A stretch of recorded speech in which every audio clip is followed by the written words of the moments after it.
Ernesto? See, this is where peer review is a great thing. If I didn't have you, Peter, I would have been talking for God knows how long on mute. So welcome, everyone. After getting us on LinkedIn Live and also on YouTube Live, now we are coming live with our Agile Genesis podcast. And today we have a very, very special guest speaker. We have Peter Borsella, not only a collaborator, a significant influence in the Agile community, also the CEO and president of Winnow Management, and a very, very dear friend of mine. Peter, welcome. Thank you, Ernesto. Appreciate the opportunity. And today we are going to talk about a very exciting topic, one that is very dear to me, and that is about Agile transformations. And when we were thinking about the right individuals that could perhaps help us have this conversation in a rich way, your name was top of the list, and we were lucky enough to have you available, Peter. So thank you. Oh, thank you. And let's talk about that. Let's dive right into it, right? One of the things, Peter, that is also worth mentioning, I during the introduction mentioned that we collaborate a lot. And just to debunk that notion that the Agile community is divided, or that there are the battle of the frameworks, or that different companies are essentially working in silo. That, from firsthand experience, I can attest is absolutely not the case. You are the CEO of Winnow Management. I am the CEO of Agile Genesis, and we are in constant communication and ways to help each other in delivering quality services to our clients. And one of those services are primarily around Agile transformations. Right. Yeah, and I think that, well, when I look back at our history, Ernesto, I think that was one of the things that first connected us. We both have gone through on the ground Agile transformations where we were engaged. And that immediately allowed us to connect and start sharing different experiences and different ideas. And that was many years ago, right? And even today, right, we still are exploring some of the variables, right, that different types of organizations might need to account for. And when you say years, you're being humble. It's been over a decade, possibly getting into the plural version of that soon, right? That's how long it's been. And over the years, we've seen patterns. We've seen challenges that organizations have had in this area of Agile transformation. So let's first, for our audience, define what an Agile transformation is, not as per the dictionary, but our version. What's your take on what is the difference between adapting Agile or learning how to be Agile versus an Agile transformation? Mm-hmm. Well, keyword transformation as opposed to Agile, because I think there's dare I say, a common misunderstanding or maybe a certain perception that often gets missed during what we might call a transformation. When I think about transformation, by definition, right? Something's being transformed. It's being changed from something to something different. And when we change our practices, is that a true transformation or not? Or is it more something that should lead us to change how we think and who we are? If I go on an exercise program, let's say, and I go and I do the activities prescribed in the exercise program, but I haven't changed the way I think about it, and I'm doing it grudgingly, and I don't really understand why I'm doing it, but I'm doing it anyway because I'm supposed to do it. I might see some changes, but would I be completely transformed? And I believe the answer to that is no. So why do we call it an Agile transformation? Why don't we call it an Agile adoption? Why don't we call it learning Agile? Usually the two go hand in hand. When we say Agile, hey, let's engage in an Agile transformation. Why the term now that we understand what it is? That's a good question. I think it sounds much more appealing and dynamic, and there might be a sense of accomplishment when you pursue something like a transformation as opposed to an adoption. So there's certainly an appeal to something that's more transformative, of course. But I think still, Ernesto, and I would appreciate if you've seen the same thing. Um, Sometimes practices can lead us to transformation. If we change the way we do something, over time, it could get us to think and ask questions and say, hey, you know what? I think I'm starting to see why this might lead us to something even more transformational. So you can start with practices possibly, or you can start with the thought process about, hey, how do we have to change who we really are, right, to take the next steps. So when I look at the, if you will, Ernesto, the selling of transformation services, I think what I've seen oftentimes is they focus on the doing, and there's a big gap when we don't focus on, but let's look at your behavior, how you view the world. I mean, I like to look at agile almost more as a philosophy, right? That than a set of practices, because we know the agile umbrella, right, refers to a way of thinking about things. It doesn't tell us exactly how to go about doing things. Now, the doing is important, of course, but if we don't align that with the transformed thinking, I think we're going to miss the boat on that. So I think the word, why that word sounds a lot more appealing to me. If I love to use my exercise program, right, I might choose an exercise program that's called, transforming you, right. I might choose that one over adopting a new exercise pattern, right. And I like that analogy, right? The idea that we can do this in steps and eventually build up the appetite to become that which the steps are reinforcing for us. So if you start out with the fact that, hey, I went to the doctor and the doctor said, if I don't completely change how I'm living, I'm not going to be around for long. And that includes healthy diet, that includes exercise, that includes releasing stress or being more mindful. And that's a transformation about how I live in order for me to be able to accept, to be able to benefit to the maximum potential of what the doctor's recommendations can offer. And that's how I also view this aspect of a transformation, right? Yeah. It's not to say that if you want to apply Scrum at a team focus for one team, that's bad. That's a good thing, right?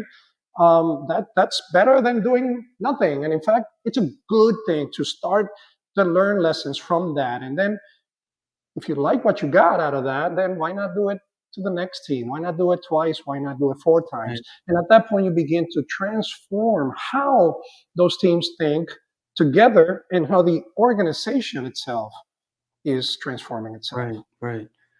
So, you asked the question about, why transformation and that, and I know that, one of the things that we want to discuss today is the steps, and I think we should talk about that a bit.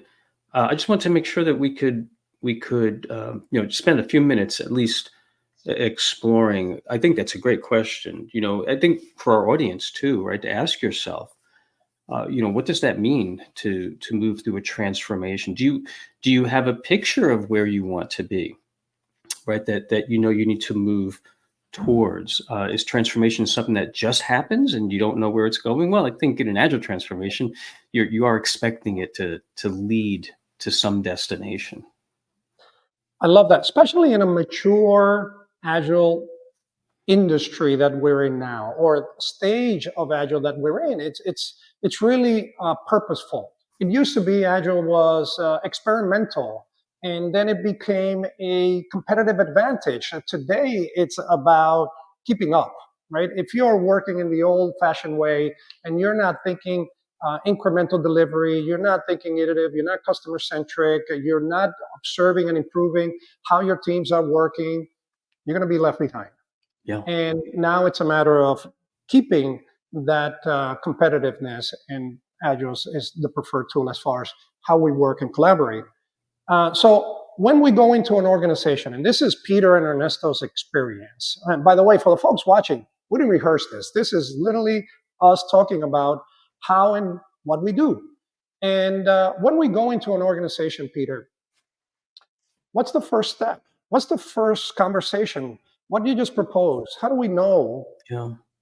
what we're doing when it comes to a transformation, or whether we're doing a Yeah. transformation? What's And your and what take? I like about this and working with you, Ernesto, is because this is unrehearsed, and sometimes when we discuss the answers to questions, we realize we have different answers. So this could prove interesting. Not sure. So the first thing I want to know is why.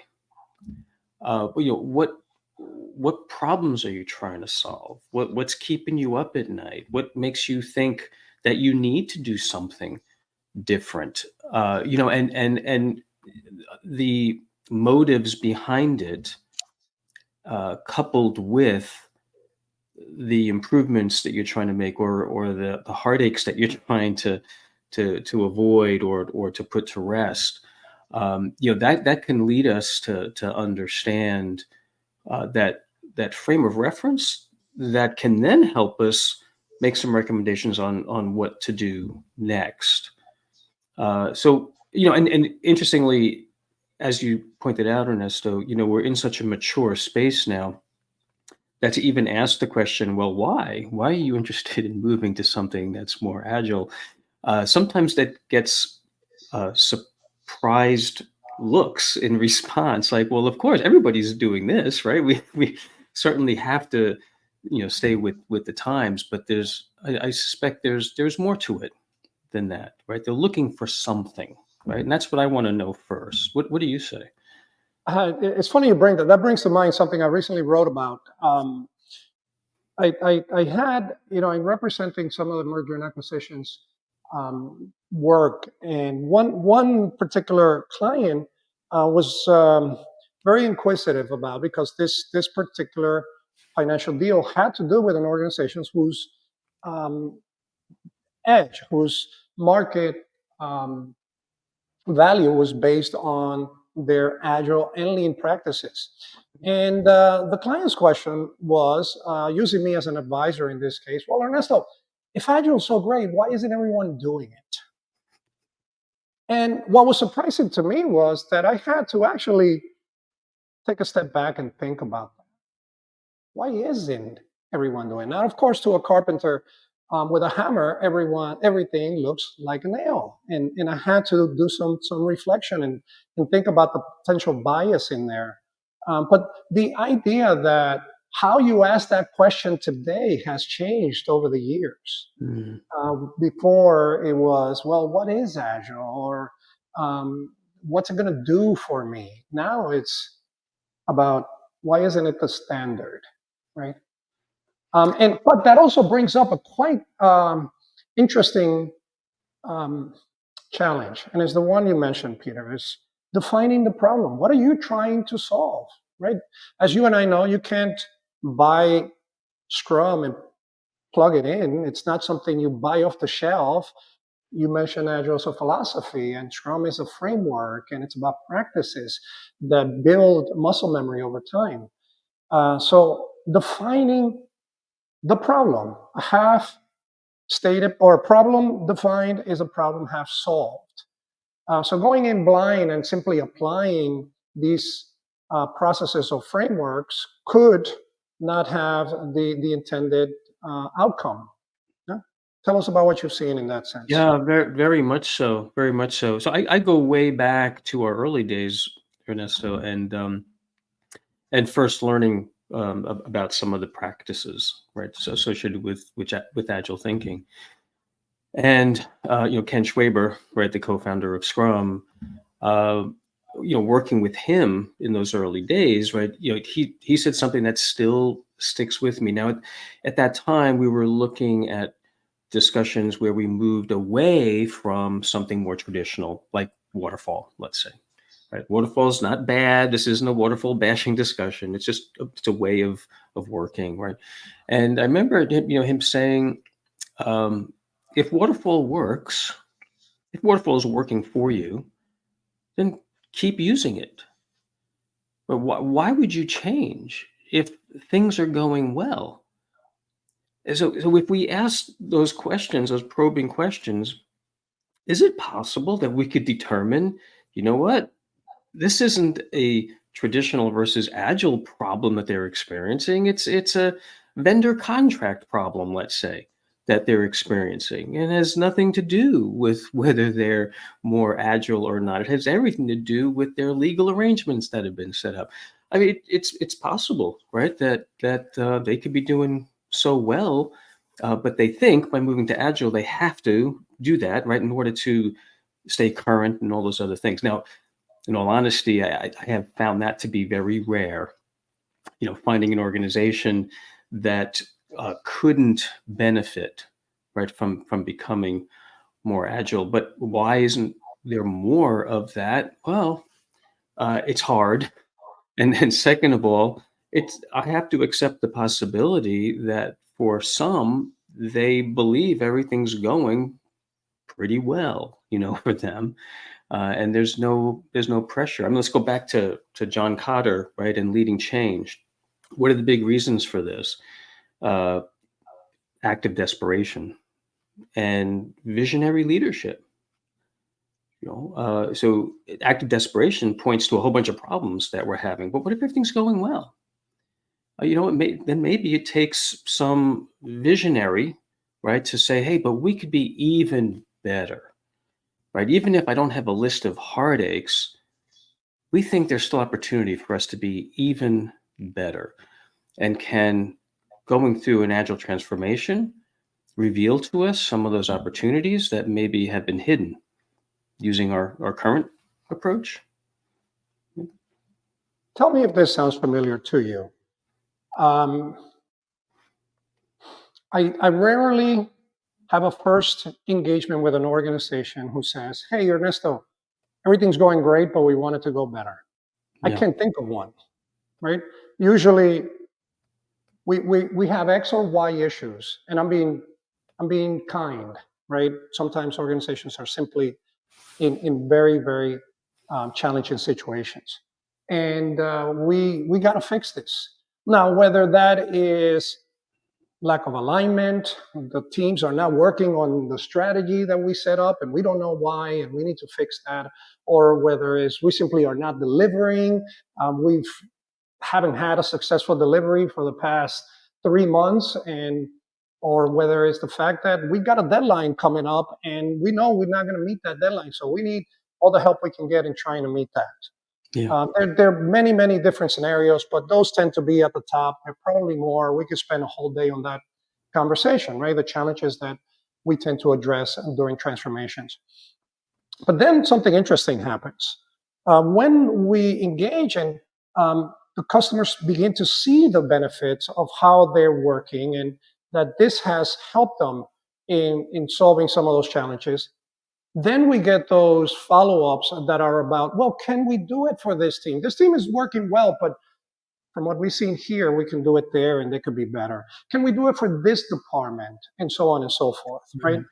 So maybe that idea that to Carter's model, that the burning platform, that tipping point that gets us to action is always a pain point, and we need to discover what that is in those initial conversations, in those assessments, so that Yeah. we can get to the root cause. And when we address those, then we begin to have those small wins that can build to something more Right. with our teams. Yeah. Yeah. And so look, so here's the underlying reason for my comment about, hey, maybe you don't need to become more agile. For all the years we've been doing this, Ernesto, I've run into one organization where I had to say, you know what, you don't need us. Only once in all these years. But the reason why I take that attitude, uh, it's really twofold. So one part of it is I want to help the organization identify, in addition to that first question, so what are the problems you're trying to solve? Identify what are the things that are going really well too. And the second part of that is, just because you're going through an agile transformation doesn't mean you have to throw the baby out with the bathwater. So can we keep the stuff that's going well and focus on the things that are causing us more pain, and figure out that transformation approach, right? That is going to not destroy the good things that have been helping the organization. That's a great point, Peter, because I often get on the horn about the fact that, hey, we call, for example, Scrum a framework. When I Mm, think of a framework, I think of a scaffolding. I grew up in New York City. I know you did as well. We both now live in Florida. But there are plenty of buildings on the constructions with the scaffolding first, shaping that building. And the idea that the framework is there to give you the basic shape, and that those practices and techniques that already work for you and that have made you successful are the windows or the colors of the wall or the rendering. Those details should remain, because what Agile and Scrum are offering you are that particular shape that you are going to adapt your framework, that you're going to adapt your practices and techniques against. mm. I love the scaffolding analogy. I'm gonna steal that if you don't mind. All Uh, yours. so, coming from, so let me, if I can add something, some additional perspective. Coming from New York, I think about a milk crate. So we see them lying on the side of the interstate. And here in Florida, I think about an orange crate. Right? It's a box that's sturdy. It can hold a lot, but the top is open, which means you got a lot of space in there to do that building that you're talking about, right? It also means we have that all that space to maneuver in figuring out how to solve our own problems. But you can't destroy the scaffolding. You can't destroy the sturdy box itself. Once you start knocking pieces out, it becomes dangerous. It starts to collapse. You lose the integrity, right, I of love that that. framework, if you will. I love that. I often refer to those as the training wheels, right? We don't want to fall off the bike right out the gate. We want to be able to stay the course for a while until we feel comfortable. And that's what many of the frameworks offer us as well. Yeah, and that's why I like your scaffolding analogy, because ultimately, once the building is established, you could start dismantling the scaffolding, right? Yeah. Because you Yeah. have the solid structure in place and you know how it works and how it operates. And this is when I call that stage, which is, to be transparent, rare. Yeah. It's an organization that has matured to the level that this is in their DNA. It's like breathing. We don't know how we do it. We just do it, right? And that's a post-agile organization. That's an organization that is simply doing things so dynamic, so agile. They are now coming up with different ways to do that on their own. But it Yeah. takes a while. It takes quite a while. It takes years, not to put any time horizon against that, but to give folks an idea. Right? Well, maybe a good description of a true transformation, right?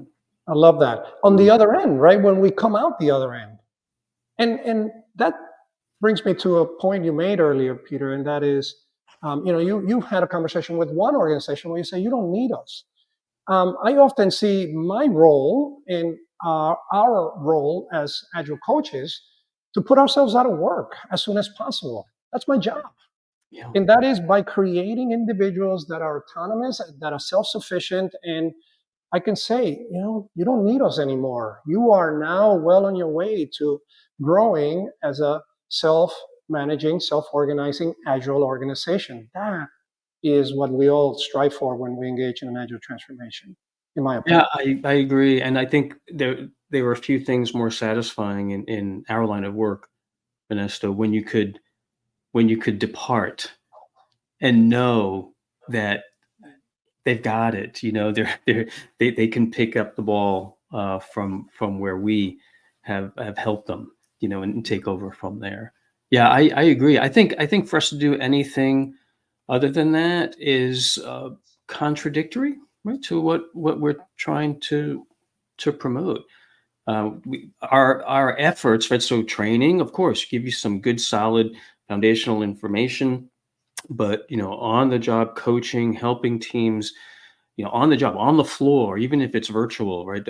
Understanding the particulars they're experiencing, but at the same time, making sure they have the structures in place that if we depart, it's not going to collapse, right? It'll continue on and continue to grow. And how we do that, I think it's a topic that, if I could put you on the spot right here on a live session, that we'll come back to and explore, because there's quite a lot packed into it. Where does training fit in? How does an agile coach conduct and orchestrates this in such a way that creates that DNA we've been talking about, and eventually gets to the growth and self managing aspect of the organization? So I suggest we put an earmark on that, and we commit to come back during one of our sessions and explore the how, now that we've explored the what. Yeah, that sounds very interesting, Ernesto. All right, you've heard it. I've heard interesting, but I saw a head nod from Peter. Okay. Yeah, I'm on board. We are on. All right, excellent. Well, Peter, thank you very, very much as always. Peter and I have an inside joke, and that is, we always need to double the time we schedule ourselves, because we love bouncing things off each other so much that it always has more left on the table. So, and that's a good thing. Peter, thank you so much. As always, very insightful. Much appreciated, Ernesto. Be well.